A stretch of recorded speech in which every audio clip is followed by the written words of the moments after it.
दोस्तों नमस्कार। मैं रेडियो वर्सा से पल्लव। और कहते हैं कि लाभ जो है उसका उल्टा करें तो भला होता है, इसलिए भला करने से लाभ ही होता है। वो लाभ थोड़ी देर से हो या वो लाभ आपके समझ में ना आए, लेकिन जब भी आप किसी का भला करते हैं तो आपको लाभ होता है। और ये एक कहानी के जरिए मैं आपको बताऊं तो ज़्यादा समझ पाएंगे। एक गुरुकुल में एक गुरुजी कई शिष्यों को शिक्षा देते थे। अब उन शिष्यों का जो शिक्षा का क्रम था वो खत्म होने वाला था, यानी कि आखिरी शिक्षा देने के बाद गुरुजी उन्हें अपने अपने क्षेत्रों में जाने की इजाज़त देने वाले थे।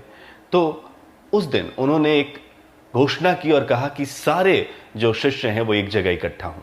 सारे शिष्य एक जगह इकट्ठा हुए तो उन्होंने कहा कि अब आखिरी शिक्षा देने के लिए ज़रूरी है कि हम एक हर्डल रेस करें, जिसे हम बाधा दौड़ कहते हैं।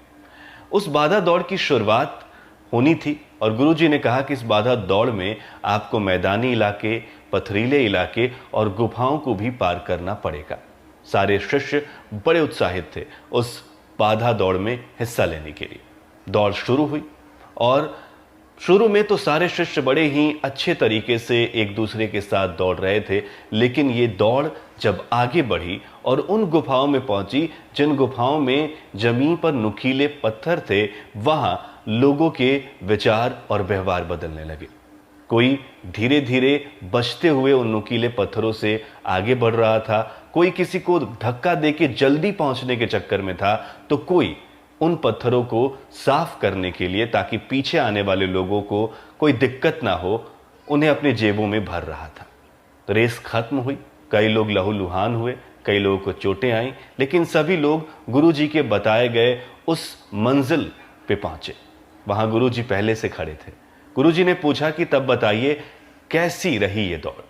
तो कुछ लोग सामने आए, उन्होंने कहा कि ये रेस बहुत ही कठिन रही और गुफा में तो लोगों के व्यवहार ऐसे बदल गए जैसे इन्होंने साथ इतना वक्त गुजारा ही ना हो। लोग धक्का देकर भी आगे निकल रहे थे, लोग बच के भी निकल रहे थे और कुछ लोग उन पत्थरों को चुन के अपने जेबों में भर रहे थे ताकि पीछे आने वाले लोगों को कोई दिक्कत ना हो। गुरुजी ने कहा कि यह तो बहुत अच्छी बात है और उन लोगों को आगे किया जिन लोगों ने वो नुकीले पत्थर अपने जेबों में भर रखे थे। वो लोग आगे आए। उन्होंने कहा कि अपने जेब से वो नुकीले पत्थर आप बाहर निकालिए। उन्होंने जब नुकीले पत्थर बाहर निकाले तो वो पत्थर नहीं, हीरे थे। कहानी एक ही बात सिखाती है कि जब जिंदगी की भागा दौड़ होती है, जब जिंदगी में आगे निकलने की होड़ होती है, उस वक्त भी जब आप किसी का भला सोचते हैं तभी आपका लाभ भी होता है और वो शुद्ध लाभ होता है, सटीक लाभ होता है। इसलिए जिंदगी चाहे जितनी भी मुश्किल हो, दूसरों का भला करें। आज कोरोना के वैश्विक महामारी से हम सब लड़ रहे हैं, पूरा देश लड़ रहा है। ऐसे में कुछ लोग हेल्प कर रहे हैं और कुछ लोग भेदभाव कर रहे हैं। भेदभाव बिल्कुल नहीं करना है। अगर किसी को कोरोना है तो वो मुजरिम नहीं है, वो पापी नहीं है। बीमारी किसी को भी हो सकती है। तो यही संदेश देना है। रेडियो वर्सा लगातार आपके भले के लिए अपने कार्यक्रम कर रहा है। महिलाओं के लिए, कृषि के लिए, बच्चों के लिए, शिक्षा के लिए, मजदूरों के लिए, एंटरटेनमेंट के लिए हम लगातार लगे हुए हैं। और जब आपका प्यार, जब आपका स्नेह हमें मिलता है तो हमें और भला करने के लिए प्रेरित करता है।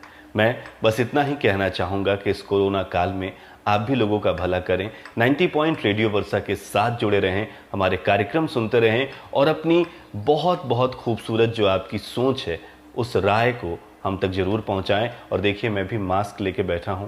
मास्क जरूर लगाएं, हाथ जरूर साफ करें और सोशल डिस्टेंसिंग का पालन जरूर करें। आखिर में यही कहूंगा कि रेडियो वर्सा सुनिए और बिंदास रहिए।